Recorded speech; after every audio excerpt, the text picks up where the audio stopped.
With me today are our fabulous panelists for our careers night, which includes this panel about careers. And there's also going to be breakout sessions following, which I highly recommend you participate in so that you can ask each of the individual companies participating questions. And with me today is Jenny Thomas, PhD, Principal Scientist and Science Communications Director at P&G Beauty.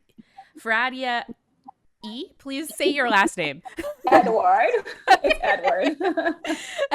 Research and Technology Manager for Hair Care at Croda. Stephanie Faturi, Fakuri. Account Manager at Evonik. Marissa, Lasha. Cosmetic Chemist and Chair at the SCC Twin Cities Chapter and rep here for SCC's Next Gen program. And finally, Lita, I'm now realizing I've never said your last name out loud. Healy. Just as I thought that it would sound.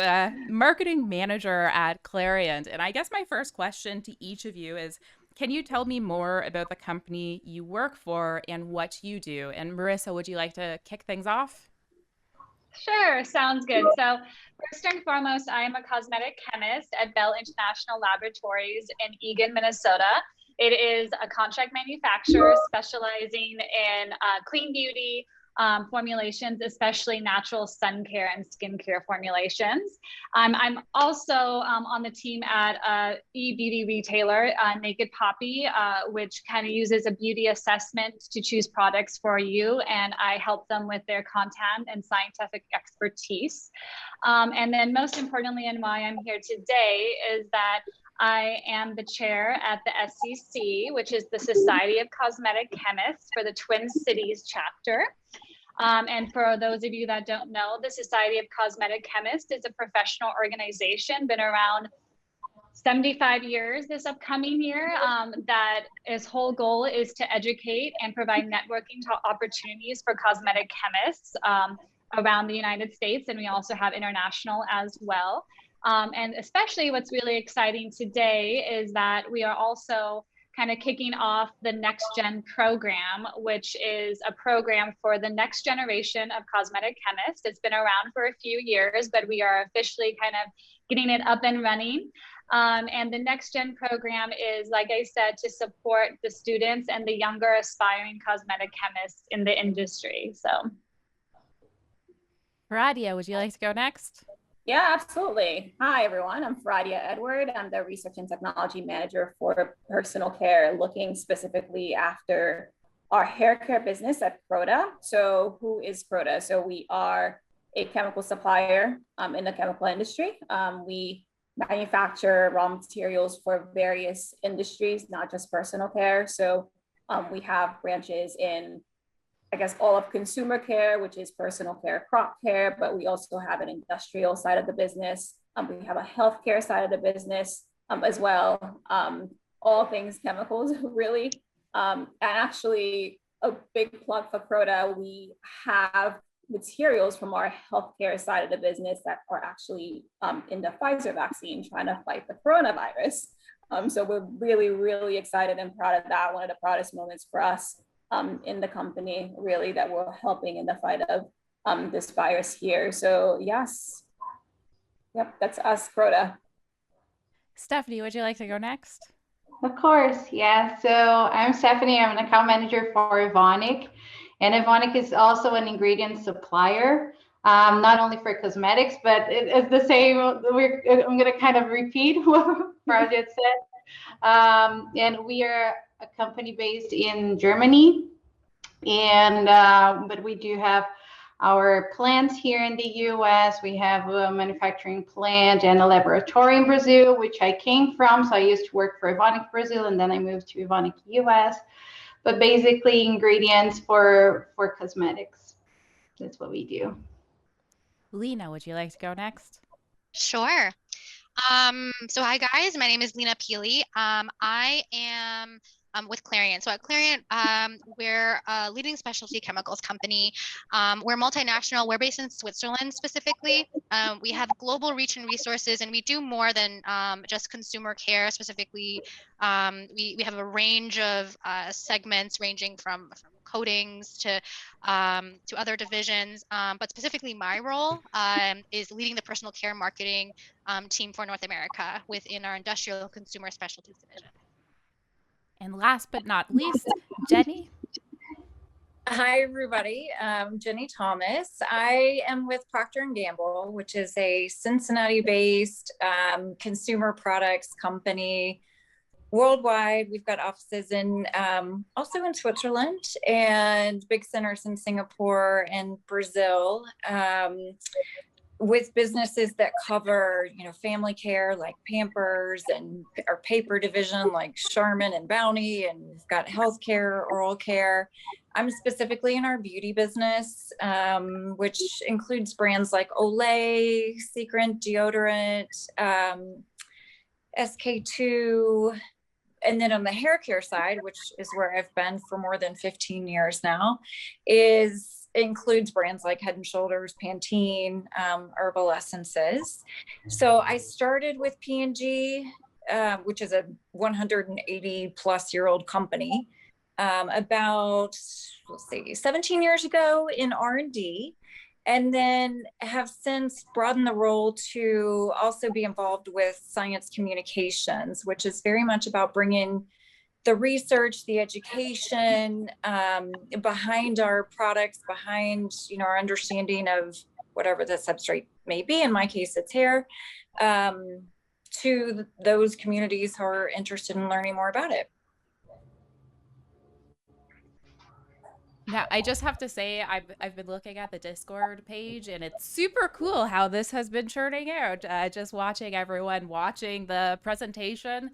If you guys have feedback for this event, this was my first try at something like this. So if you liked it, let me know. Also, if there is something that you think that I could do better, then also let me know. And then hopefully we'll do events like this in the future, and then they'll be even better. My next question is this the job that you trained for? How did you end up in the career path that you ended up in? Maybe, Jenny, would you like to start this one? Yeah, great question. And, it's not the job that I knew I was training for. But looking back, the experiences that I had, I did get a lot of training that set me up for where I am now. I left graduate school, big focus on, I was a chemist. My PhD is in analytical chemistry, expected I would go into academia. P&G had actually sponsored a lot of my research through graduate school, and the job offer came after graduate school. And I said, I'll give this a try for a couple of years, but I think my heart's in education. I was so impressed with how much fundamental research was done in industry and really enjoyed it. And then learned about, there's a science communication organization that was just beginning. It was the early days at the time, and thought, what a great way to combine my interest in education with also still being involved in fundamental research. So some people go into science communications for a couple year stint, which is a great way to build different skills, that you may have started with, like writing publications in graduate school or giving presentations. And it's a big focus that helps you really hone those skills, but it became something I just fell in love with, and have yet to leave it. Lena, would you like to go next? Sure. So I would say one thing, just in common with what Jenny just said, it's not necessarily that, I was in college and knew exactly like this was where I was headed. So, this was really a happy journey that I found myself on that has led me to this point. My career spanned over like 10 or 11 years across the CPG industry. So I've always, I fell into home and personal care, and I've always been on one side or another. And so I've either been at, on the CPG side or on the supplier side. So I've held roles previously at International Flavors and Fragrances. I've been at Church & Dwight on the home care side. I was at BSF for a number of years. And of course, my latest and greatest step in the journey is here at Clarion. And I've been on both the technical and commercial sides. I started off in formulation on the personal care side and on the home care side. And I think that all the responsibilities that I've gotten to, have ranging from product development and formulation to like marketing and product management, it's always been something that's lent itself to my passions within the beauty and personal care industry. So that's really where my passion lies. And I think that's what really enabled me to know that I wanted to stay on this career path, which was just my passion for connecting the BPC industry, the latest industry trends with our clients and customers. So I really love to help make that connection. Stephanie, would you like to go next? Yeah, my story is a little bit different because I had no clue cosmetic industry existed, to be honest. Of course that I used to use cosmetics, but I never thought it would be a possibility to work with that. So in my case, I started working in a hospital when I was 15 years old. I was doing blood analysis, feces analysis, like all the fluids from the body, and I loved it. So I decided to go for pharmacy college, and that was all back in Brazil. And when I started college, I need to get a better job to be able to afford my college. So I started working with a consultant for personal care. He used to work for the biggest Brazilian cosmetic company. And just having this person's name on my resume changed my life forever. So when I was working with this person, I hated so much because I was mopping the lab, I was doing the formulations, no idea what I was doing. I was picking up the phone. It was crazy. And I said, I hate cosmetics. I don't want to do this ever again.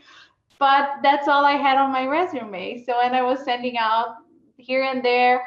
A distributor of Evonik, which is a distributor of cosmetic ingredients in Brazil, decided to hire me. And when I joined the company, I really found I felt in love. And I said, all right, I love this. I will do this forever. So that's kind of how I entered the industry. And now I am in the industry for 15 years, 10 years with Evonik. I think there's a lot of need on the cosmetic industry in general, not only in Brazil, but here in the US. So they always need professionals with experience. And I think once you're inside this industry, it's very difficult to stay away from that. But that's how I got it. Radia, would you like to go next?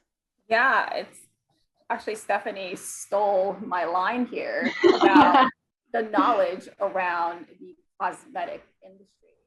20 years ago, I think that has changed so much in the last several years, but 20 years ago, I had no idea this even really existed.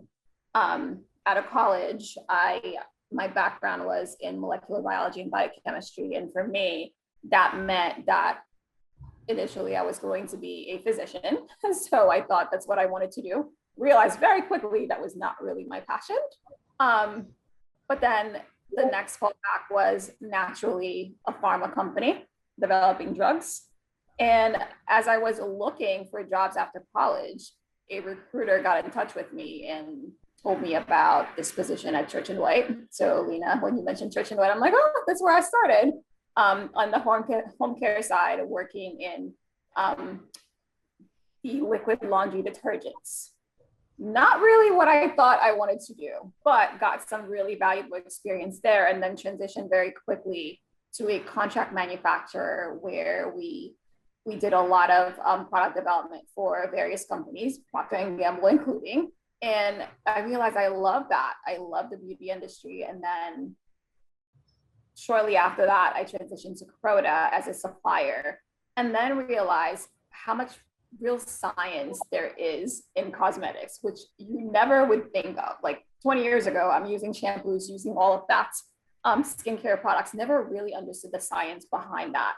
And I think the industry has done a really good job with educating newer comers in the industry about the science that exists there, that it's not just about developing drugs and the pharma industry where science lies, but there's a lot of science behind the beauty and personal care and the consumer care industry. So for me, that really was my start. And I've been with Croda 15 years at this point.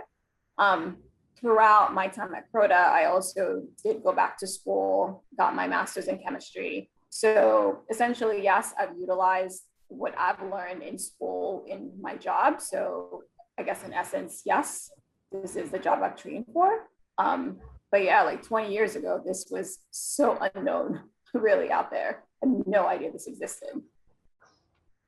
Marissa, for the question, would you like to go next? Yeah, sure. So actually kind of different from everybody else here so far is that, yes, this is the job that I trained for pretty intensely. So I kind of have a little bit of a different kind of with this, in which I actually have wanted to be a cosmetic chemist since I was 8 years old. So kind of funny with that, but I have always been science interested. And my mom found a news article one day about cosmetic chemistry, and I was 8, and I just was like, yep, that's what I'm going to do. So I'm a little bit different, in which I really, really actually focus my education, my life really on making sure that I got to this point to be a cosmetic chemist. So I did go to school for cosmetic chemistry. So I do have 3 master's degrees actually in cosmetic chemistry. I have a degree from University of Cincinnati in their master's of pharmaceutical science with an emphasis in cosmetic chem. And then I actually moved to Europe for 2 years, and I went to ISIPCA, where I received a European cosmetics and fragrance formulation master's and a master's of business and management in the industry. So a little bit kind of different than everybody else. But then in terms also with SCC, I can kind of also say that that is also something I have trained for, is my role with SCC, because I've been involved with SCC since the very beginning really of my career, and even before that as I was a student. Next Gen wasn't around when I was a student. It's only been around for 5 years, and I've been a student a little longer than that. But I was still highly involved with SCC, and it really became a great opportunity for me to meet people in the industry, and then also receive kind of some training and education with all the webinars, with all the kind of events and conferences that the SCC kind of puts on. So I actually am living my kind of career dreams right now. So I'm interested from all of your perspectives. Was there any type of education or experience? I mean, some of you guys have kind of alluded to this in your answers, but were there any types of education or experience that you felt was crucial to your success? And then equally, was there any recommended education you felt maybe was unnecessary? Marissa, would you like to kick this one off? Yeah, sure. So kind of how I just alluded to, like, I'm probably the extreme side when it comes to my education in the industry, since I do have some higher degrees in it. But this is something that's really important to note, is that things are changing now, because kind of how everybody did allude to before is that really, like in the past, people were like, oh, I don't know what cosmetic chemistry is, and just kind of more or less kind of fell into that career path. But nowadays we're seeing the exact opposite almost, where we are seeing young people and students get really interested in cosmetic chemistry early on. So there are a lot more education opportunities out there right now when it comes to cosmetic chemistry, both undergraduate and graduate degrees, and then lots of opportunities as well, as I've been kind of saying, through the SCC and other kind of organizations out there, the IFSCC, which is our international branch. And then through the Next Gen, that is also kind of our main goal as well, is to expand the opportunities for education for students and for people interested in cosmetic chemistry. So for me, honestly, education is kind of my bread and butter. That's what I really, really love is being educated on something. And I have just kind of that natural curiosity that I want to keep learning. So my master's degrees was perfect for that. And then the continuing education that I kind of have been receiving through SCC. And then also, as these ladies are aware of and know of, ingredient suppliers often put on webinars and different events, and there's different conferences all over the world or all over the United States. Those are great opportunities to also continue your education and learn as much as you can, because that's what I really say when it comes to this industry, is that just learn as much as you can, and just that will really help you with whatever part of the industry you want to be in, from cosmetic chemistry to sales to product development. So Radia, would you like to go next? Yeah, and I guess Marissa kind of really covered the span of it in terms of education, really. You can go from your very academic kind of schooling, like she says, like the industry has changed so much where there is so much available out there that is specifically focused to the cosmetic industry in terms of formal education and cosmetic science and all of that. Like for me, I went through the track of your very academic route of your straight chemistry type of degree. People also in my field have gotten chemical engineering backgrounds. So we have a lot of people at Croda actually that have a chemical engineering background in the science side. But as Marissa said, I think a lot of it too comes from very hands-on type of experience that you get, but also the continuous education through suppliers or through the one sponsored through the SEC, the IFSCC. There's a lot of different courses that are offered, especially now in the world of COVID. There's a lot of online webinars that are offered. I think we're all kind of a little bombarded with those out there, but they're really there to kind of keep the education going and keep your knowledge up to date, in terms of what the industry has to offer. Everything is constantly changing. The regulations are constantly changing. So it's really important to stay up to date on that. Like now, like I guess our market is so different from what it used to be years ago that you have to keep on top of that. Even as you learn, I got my degree over 10 years ago. What I learned back then, like things have evolved drastically. So keeping up to date with that education is very valuable. And for me, like no education is unnecessary. If you're learning something, like for me, like you're going to get value out of it in some shape or another. It may not be for your current role, but it's going to benefit you in one way or another. So I don't think any education is wasted. That's how I feel anyway. So anybody who's a big proponent of learning, they're always going to benefit out of it somehow. Stephanie, would you like to go next? Yeah. So for me, I started as a pharmacist, right? And it's probably not the most obvious way to work with cosmetics, but I have to say it was so helpful because you have this package of chemistry that you learn, but the biology part is very, very helpful too, especially when we're dealing with actives. So I thought it was a very good combination. But once I was done with college, I was definitely not prepared for anything and started working with a distributor that had so many suppliers coming to Brazil to give us training. That's when I really learned. There's so much knowledge from all of those suppliers. And I mean, Asian suppliers, European suppliers, US suppliers. It's a lot of information, and this concept of, oh, I know how to formulate now and I'm done, like I don't need to get up to date. No, it's not true. You really have to keep looking for more information. I'm an old school person. I do like the magazines because I like to read the publications. I think that's also a very good source of information. Yeah, I think that's. Lena, would you like to go next? Sure. So a lot of, I think, really great insights so far the ladies have shared. So for me, I was trained as I went to Rutgers University here in New Jersey, and I majored in biological sciences. concentrating specifically microbiology. So a lot of that lending itself eventually very well to the active side and everything, not knowing that that's how it would really relate to what I'd be doing in the future, but that's kind of where I started.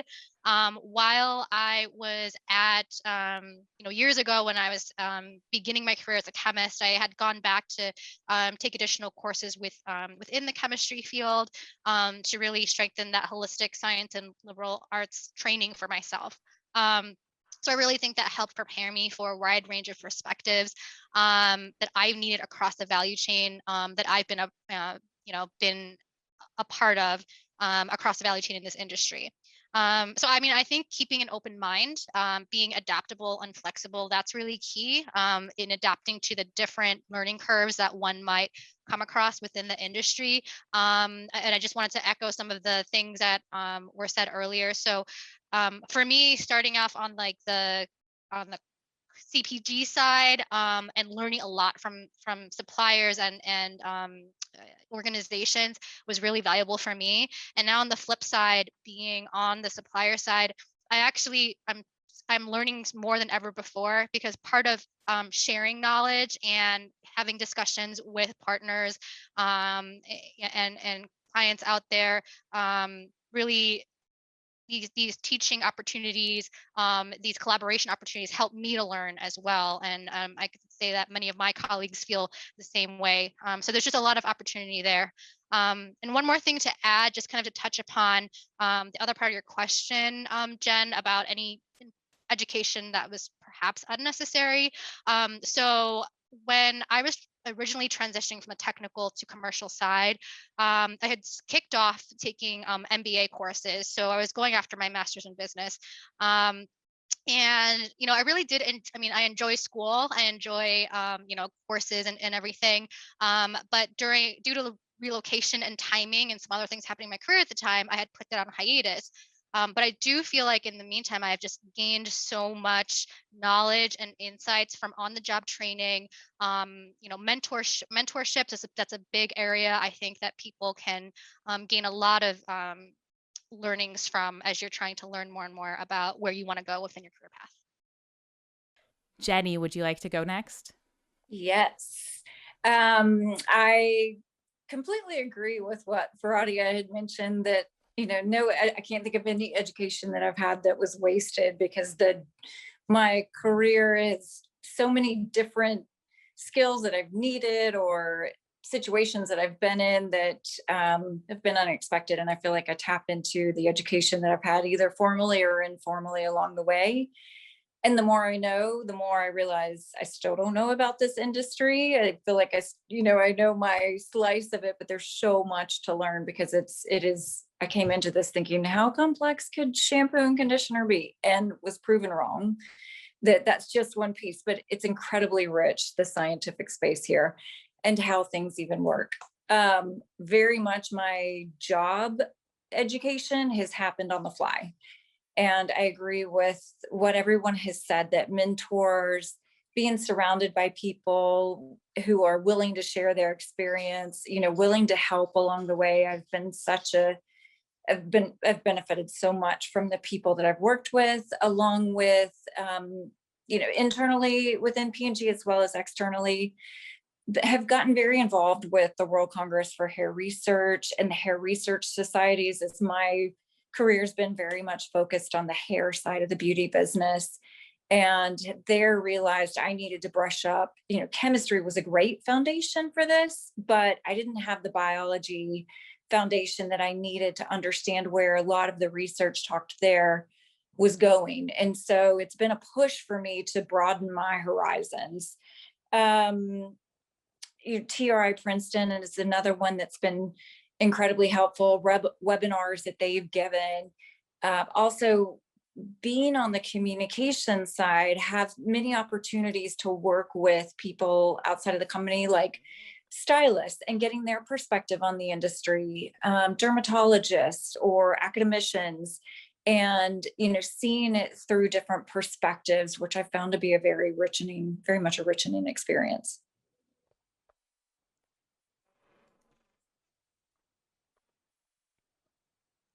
So I guess to each of you guys, within your field, what are the different types of opportunities out there? Jenny, would you like to kick this one off?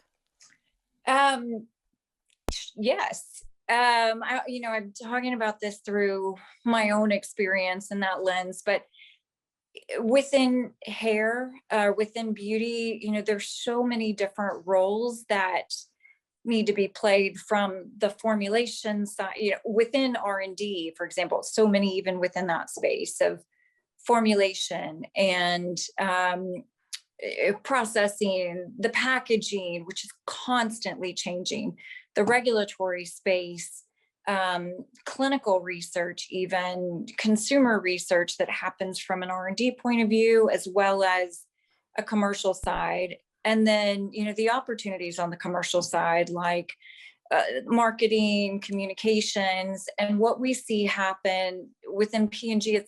Many people will start in one and move into another to broaden their experiences and help decide really where they want to continue on their path.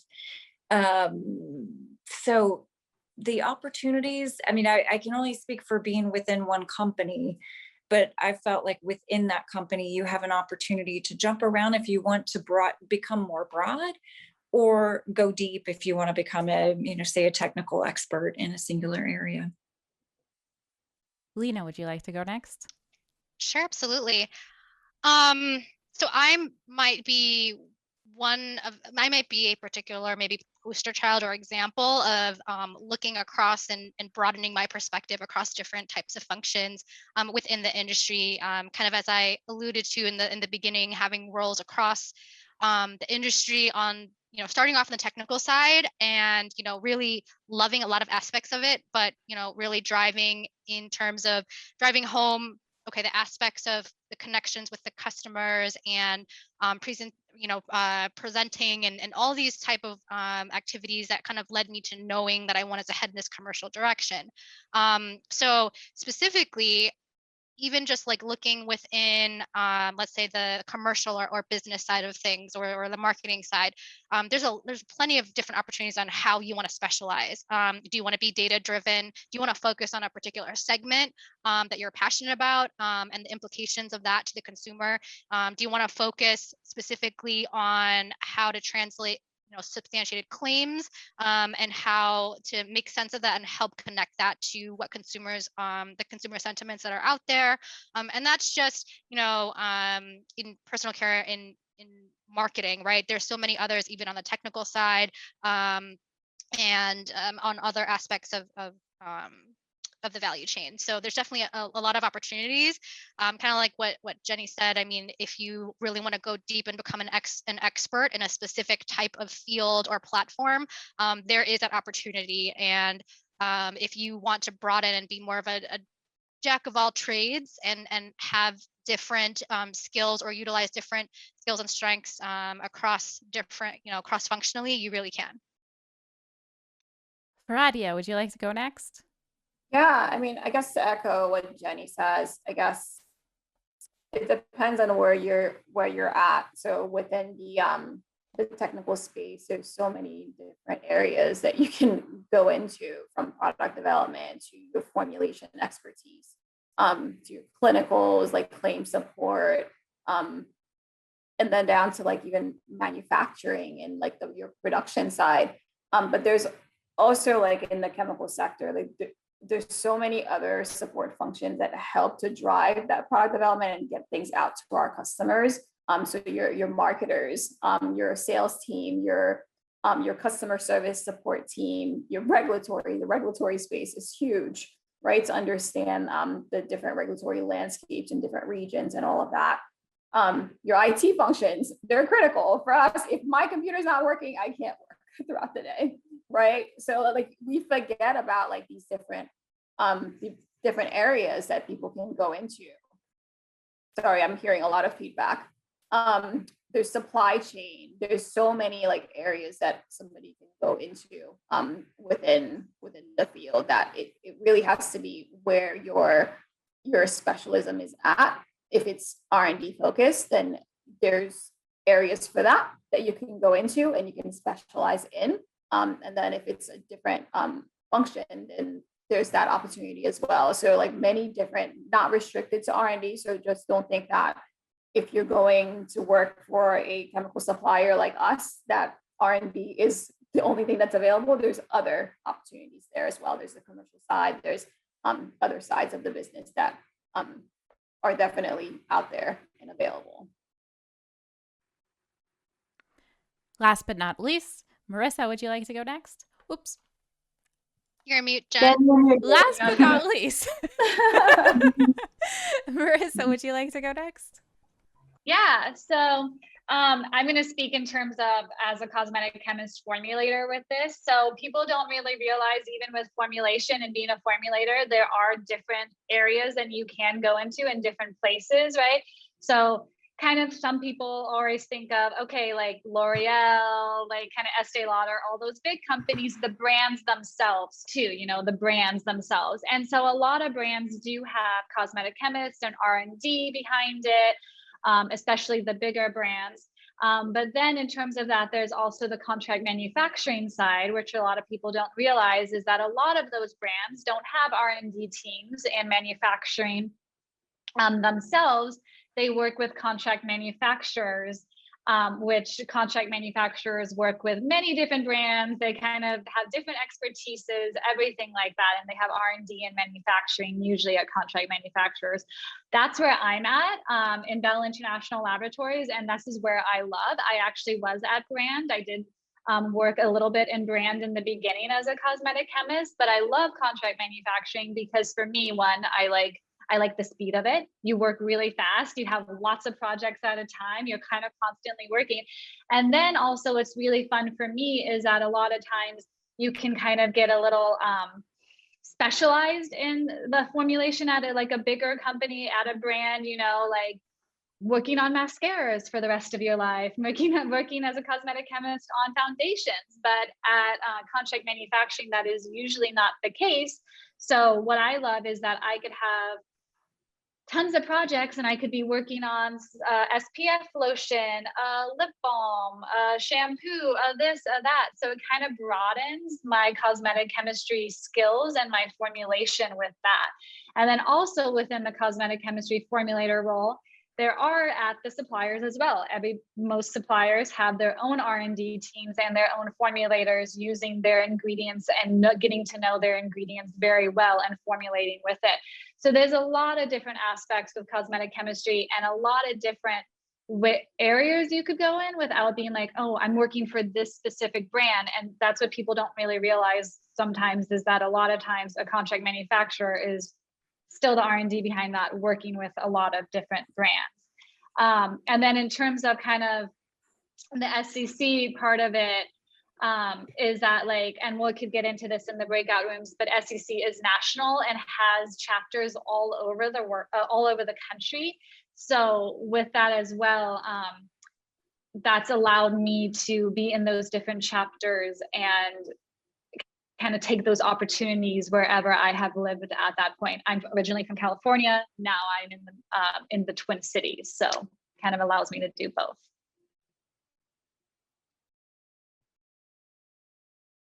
And now I guess before I open up the breakout rooms where our audience can ask questions directly to the company, so we'll save any Q&As, especially with our tech glitches here, for the breakout rooms. But my final question to our panelists: do you have any tips or recommendations for anyone trying to find a career path in the industry and land their first job? And for anyone looking to get into your field specifically, do you have any tailored tips or recommendations for them? Marissa, would you like to start this one? Sure. So kind of like I've obviously said multiple times, is that I did really want to get into this industry. So for me, one of the biggest tips that I have, and one of the biggest things that I could relate, is that passion really goes far in this industry. I think it goes far in like every single industry more, but especially right now, is that if you show a passion for the cosmetic chemistry industry, for the true science behind it, for the formulation, for everything behind it, I think that really shows, and that will take you places. So that's one of my kind of biggest like things that I want to impart is that if you're passionate, that will really shine through. And then also kind of with that is that networking was really big for me early on, and continues to this day, actually. And that can be networking in many ways. And I know some people have mentioned mentorships before. And I always say, like, mentorships are supposed to happen a little bit organically. And so don't worry if you don't have a mentor right away, or if you're not like meeting anybody. And like, I know I always kind of joke when I say this story is like, I remember being younger and just like going to somebody and be like, will you be my mentor? They were like, whoa, like, let's step back a little bit here. But kind of what I learned through that is that mentorships happen, and mentorships happen through networking, through being at places, through reaching out to people on LinkedIn, through going to events, through all of that kind of things. And that's why, like, for me at least, like, being involved is really, really important in this industry, because it allows you to meet so many people. And I sound a little bit like a broken record with the SEC right now, but one thing that I learned very early on is that through the SEC, I got to meet the greats of the industry, the men and women who have been around for years and years and have so much knowledge.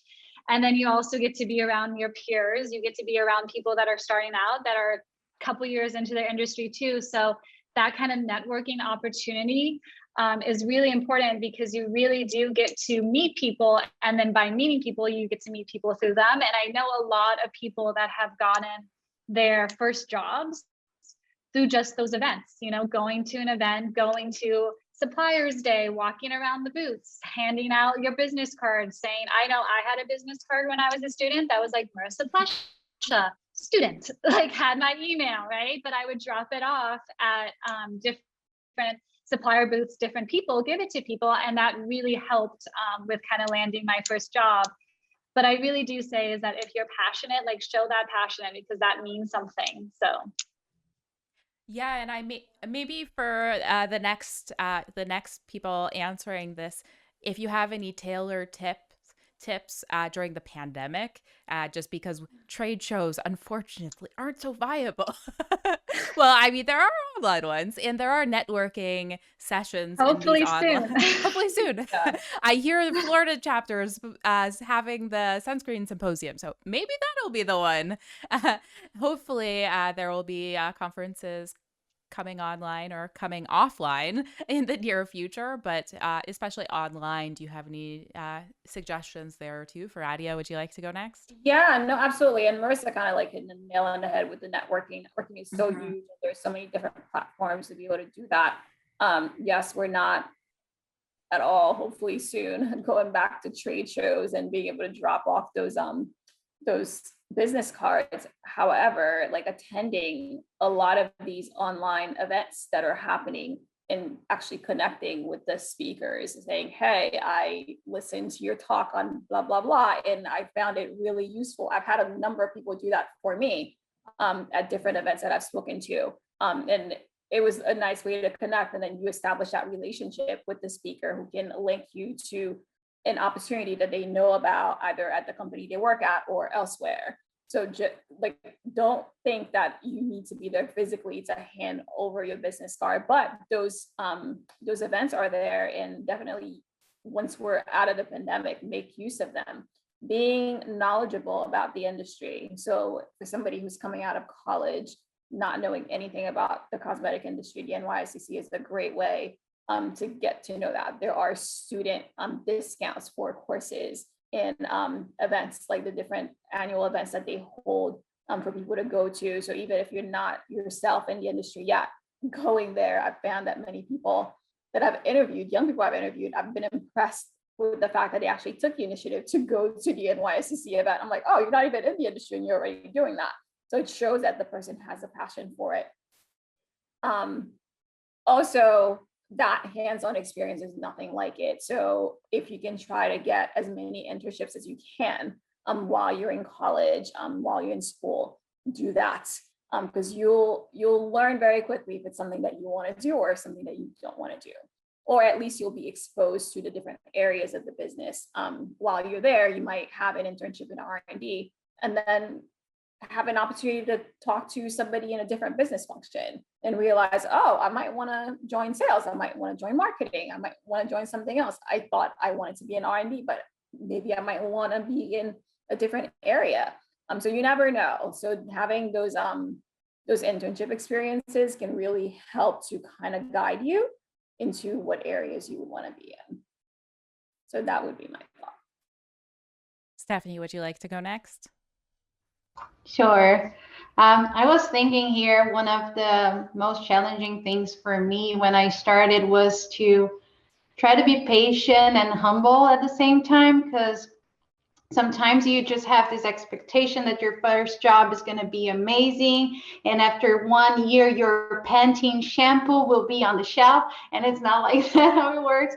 So we have to be patient. And I also think that if there's a specific brand that you're passionate about and they don't have anything on the R&D, but they might have quality control, like go for it. And once you're inside this company, you figure this out.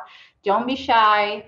Ask for help. Make connections inside the company that you start, outside the company. And I think that don't be shy, especially for women. I think we tend to wait until things to happen, and now we're really like more active, and we are fighting for ourselves. We're asking for, can we have a mentorship? We are empowering each other. So I think that's the way. And years ago, maybe if you analyze that, we would be more like a little bit quieter, and you would see the males being promoted, and you're like, oh, they might see that I'm very talented. And no, like you have to speak up too. Don't be shy. Lena, would you like to go next? Yes. So I've just been kind of putting my thoughts together, or additional things to my thoughts as the other ladies have been speaking, and it kind of echoes what they were saying. But for me, it's two key things here. One, absolutely, I agree. Passion is going to be evident if you have it, right? And also, you want to have passion for what you're doing. So if you're not passionate about something, it doesn't translate as well to what you're putting your everyday efforts into. So it's important when you have that passion and you know it is there for this industry or whatever it may be, put your all into it, and you're going to want to because you're passionate about it. And also, I mean, it's a rather small industry. I don't mean tiny where you know every single person, but for those that are passionate about it, those are the same faces that you will tend to keep seeing in one shape or form or another. I think for me, even some of the smartest minds and sharpest minds that I've come across, that maybe the passion wasn't necessarily there. Maybe they were kind of a blip in the interactions that I've had with some individuals that maybe came into the industry and maybe moved on to other things that were a different or better fit for them. But I've noticed for the folks that are truly passionate about the industry, they're still there, and that's a great thing. And that's also why networking is so important, because you never know whether it's somebody that you're working alongside with in the lab, somebody that you met and shook hands with pre-pandemic at Suppliers Day, whatever it is, you may be coming across them in the future, working together with them down the line. So definitely that networking, you can't avoid it. It's inevitable. So really opening yourself up to all those opportunities. And then the second thing that I'll say is, once you find your passion and you have maybe some specifics about where that passion is leading you, really connecting or trying to find that connection with what you're doing on your day-to-day job, right? We all have our day-to-day, what we need to get done, but try to have that flexibility and thinking outside of the box to maybe take on additional, let's say a little bit of an additional side project, or showing interest with a colleague or somebody in the industry where, what are you working on? And even just talking to somebody, interest begets their interest in you too, just asking what they're working on. If you can support them, you never know when that will come back around, where they can help you down the line. So that's my perspectives. And last but not least, Jenny. Well, goodness, I'm not sure I have much to add. I think so much has been covered already. Same thing, I've been jotting down a few notes, for sure, passion and being able to bring proof of, that you're really involved in this industry. It's important to you. It's like a part of your daily life. Internships, if you can find them, that's an excellent way to get your foot in the door, which I think had already been mentioned, as well as, can't reinforce enough, being really flexible. If you have in mind a dream job in this industry, it may not be the first job, but getting your foot in the door will help you get there, help you make even more connections that can help you get there. So any opportunity that presents itself, grab it. And you may also be surprised that that opportunity that presented itself could turn into something that you didn't know you would enjoy as much as you do. Well, I love all of your take homes there. Such great advice for our viewers who will be viewing this after the fact. Again, sorry for the technical glitches. I just wanted to shout out to Colleen. I see you've been very active in the chat. Thank you for that. And also to the SCC, who has just launched a cosmetic careers center. So if you're interested in careers, check out the link that Colleen just posted in our cosmetic careers text channel. You could probably also Google it, and you could probably find it pretty easily as well if you're watching this after the fact and you can't find the link. So there's a great resource for you guys. But with that, I will close this panel, and then we're going to start the breakout sessions in about 5 minutes. We're going to help all of our guests, or the company guests, get to the stage so then they can start answering your questions. Thank you to everyone who stuck around even with the tech glitches, and big thank you to the companies involved, and especially to our panelists here for sharing your insights. Yeah. Thank you.